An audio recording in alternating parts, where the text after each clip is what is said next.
What's going on YouTube, man? Y'all know who it is. It's your boy Johnny with JRTProductions. Man, I wanted to bring y'all a video today. I had to pull off to the side of the road because I don't want any distractions. I want to keep it real with y'all on this. So a lot of people have been asking, like, how did I get my Challenger? And this is coming from probably college students, maybe some teenagers, or I don't know, maybe adults, you know what I'm saying? But everybody has a different story, and people want to know, you know, the story. How did you get it? So I'm just gonna give y'all 3 points. First thing, I'm gonna tell you exactly where I came from as far as car wise and the reason why I'm here, or you know, why I'm so happy to be where I am now with this Challenger. Second thing I'm gonna give y'all is how I did it. And third thing is the appreciation that you should have for this type of car. Okay, so the first thing I'll say, this might be a little bit lengthy for the people who, you know, don't have a lot of time. Hey, still watch it because it's gonna be some good advice. Second of all, hey, if you got a few minutes, go take a shit or something, you know, this would be a perfect time to watch the video. Okay? All right, so my next thing, part number 1, where I came from. Okay, so I had a couple different starting points, but the one that's most significant to me and where I started from is when I lost everything.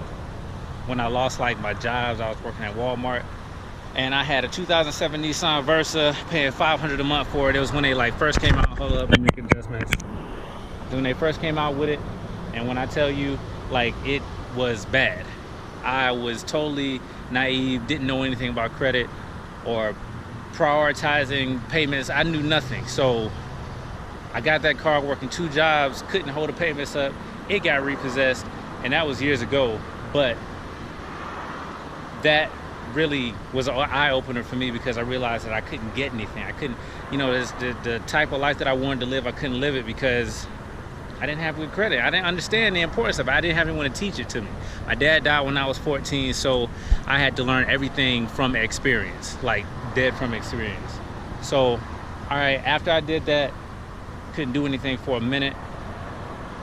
Didn't know anything about bankruptcy and all of that stuff at the time, so it was just hard for a minute. So I didn't have a car at all. So my starting point was a 92 Nissan Sentra. When I got this, I appreciate the support. See, I got motherfuckers booing back here, but you know what? You see what they're riding in?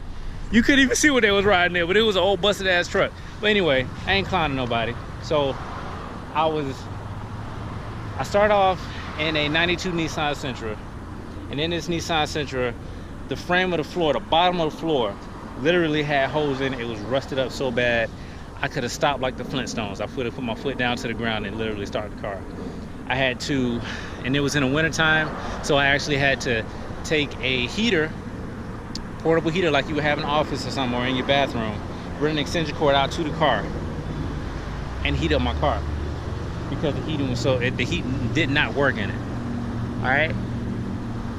So after that Nissan Sentra, I mean, it was a real humbling experience, y'all, for real.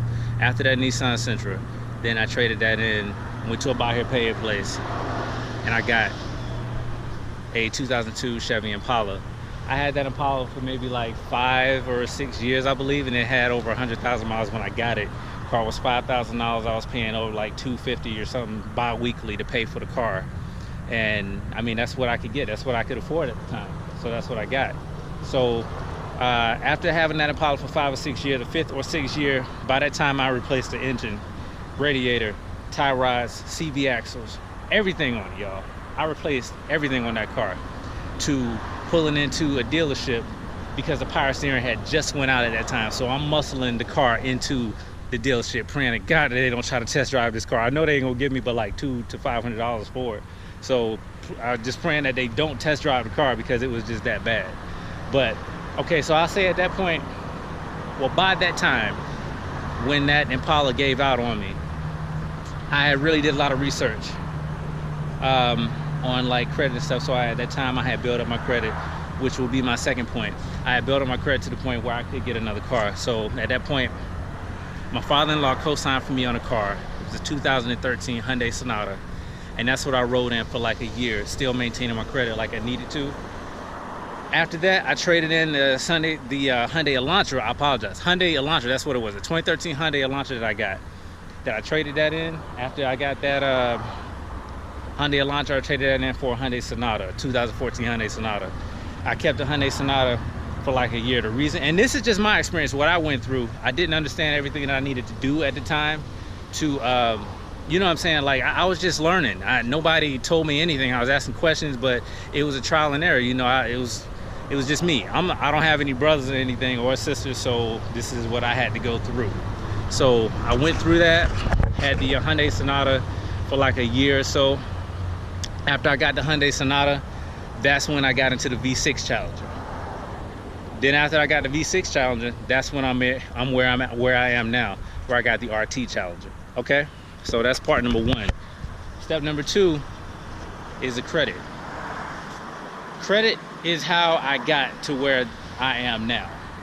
Now, when I first started out, when I had that busted up 92 Nissan Sentra, what I started out with was a credit card. I went the credit card route. Now, this is not the only way that you can take it to get, you know, to having a car like this, but this is the route that I took. It's a lot of different routes, but I'm just giving you my backstory, where I came from. All right, man, it's starting to get hot. Got the sun in my eyes, but it's great light for y'all anyway.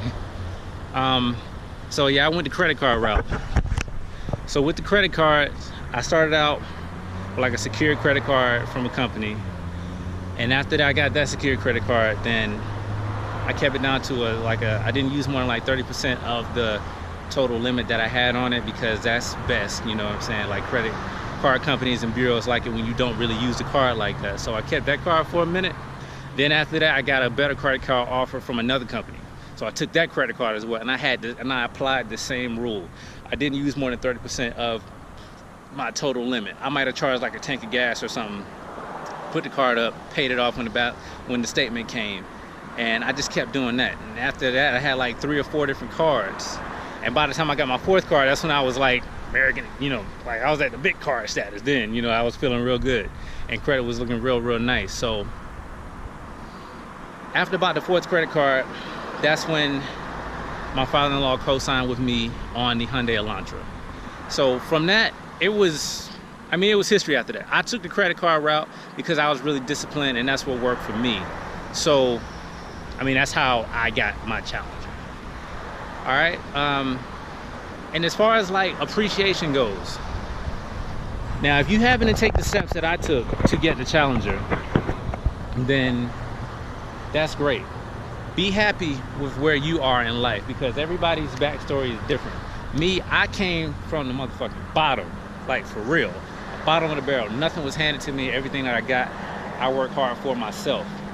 And it was by the grace of God that my father-in-law happened to co-sign for me on that car, and that really kind of helped put me in a better position to get this car. Now, when you put in that kind of work, then blessings will start coming to you, and at the same time you can be a blessing to other people. So in the transition of when I got the V6 Challenger that I had, it just so happens at the dealership I was upside down on my Hyundai Sonata that I was driving at the time. So the salesperson Vic was telling me, that's my sales guy, Landmark Dodge. If you're out here in the area, Morrow, or you know, in Douglasville or Georgia area, you come out and check him out. He'll set you up straight. But at that time, I was in a car that was upside down. I really couldn't trade out of that car. So what he did is he said, "Yo, why don't you see if somebody can take over the pavements for you?" I was like, "Man, I ain't got nobody to take over the pavements for me." So it just so happens that my mom and her husband, he was driving a 98 Escalade. She was driving like a 2000 Dodge Grand Caravan. It went out on them. And I mean, at the time when I was at the dealership. So it worked out perfect for me. So I was like, yo, why don't you take this car, Mom, why don't you take this car and I get mine? So that's exactly what's happened. So, I mean, that worked out great for me. So as far as the credit and everything goes, I worked up and I got that straight, and I was able to get this car. So the last point I want to make is as far as the, just being appreciative about where you are in life, because your story is different from everybody else's story. And I know my story, you know, it's crazy. Like when I had the V6, people saying, "Oh man, you should have got the RT." And then even now, you know, I got an RT. "Oh man, you should have got a Scat Pack." "Oh man, you should have got a Hellcat." And it's going, no matter what you get, it's always going to be something better. And people will always be trying to tell you, "Oh, you should have got this or you should have got that." What are you driving? Okay, why don't you go out and get it? Because I'm living within my means. And that's my advice to y'all, like, for real. When you get into this game, as far as these cars and Challengers, Camaros and Mustangs, you got all these different trim levels. I gotta watch around because, you know, people are crazy. But when you get into this game, people will tell you you should have got this and you should have got that. You get what you can afford, because at the end of the day, you gotta pay the car note, the insurance, put the gas in, maintenance and all of that. You gotta do all of that stuff. So that's my main important. That's if you take nothing else from this video, take that. Be happy with where you are in life and what you have at that time. Keep your mind on your goal and what you have set and what you want. Because I know for me, this is what I wanted. Now, granted, this is what I have now. My goals are set a lot higher now. But I'm gonna take what I got and I'm gonna take care of it. And all this stuff y'all see me do to my car, I'm gonna keep on doing it. And yeah, I don't know, maybe 2 or 3 years from now, I might have a Hellcat. You know, hey, I don't know. But I know I'm gonna take care of what I got, and I'm happy with where I am in life right now. And I want y'all to be happy too with where you are. Because if you get a Challenger or a Camaro or a Mustang or whatever you looking at, whatever you want to get, you know what I'm saying, you just got to make sure that you can afford it, because you got to pay for it. Don't listen to what anybody else got to say about what you should have got, what you should have got. If they want to get it, tell them they can go and get it. You can have that. But this is what my lifestyle can support right now. This is what I got, and this is what I'm having fun with, and I'm enjoying it. I'm enjoying the journey. You feel me? So that's just 3 things that I just want to point out. That's where I came from that 92 Nissan Sentra, the busted, white, rusted Nissan Sentra, to what I got now. And then as far as the credit is concerned, that's where I came from. That's how I made it to where I got it now. And just being appreciative of what you got, man, and you know where you are in life. It's a nice GT right there that just passed me. So yeah, man, look, if this is your first time at the channel, don't forget to hit the like button, subscribe, comment. Let me know what y'all think, man. Let me know your story, you know what I'm saying? Like, if you have any questions, because I definitely made all the mistakes that a person could make. Taking credit for granted, not really knowing how important it is, you know what I'm saying, just in life in general, not just with cars, but just living a certain lifestyle. It really speaks more than cash now, for real. Cash, just because you got cash don't always mean you're going to be able to get whatever you want.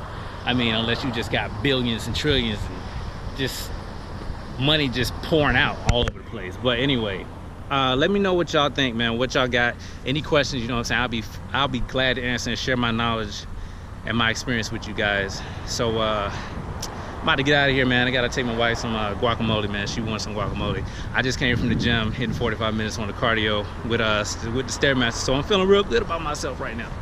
But anyway, y'all, this is Johnny with JRT Productions, man. Don't forget to hit that like button, comment, subscribe. Oh yeah, check me out on Instagram, JRT Productions 3, the number 3 on Instagram. Yo, I just be posting all kind of crazy stuff. And I'm gonna give y'all my Snapchat information at another time, as soon as I can get my username and stuff set up the way I want to get it set up.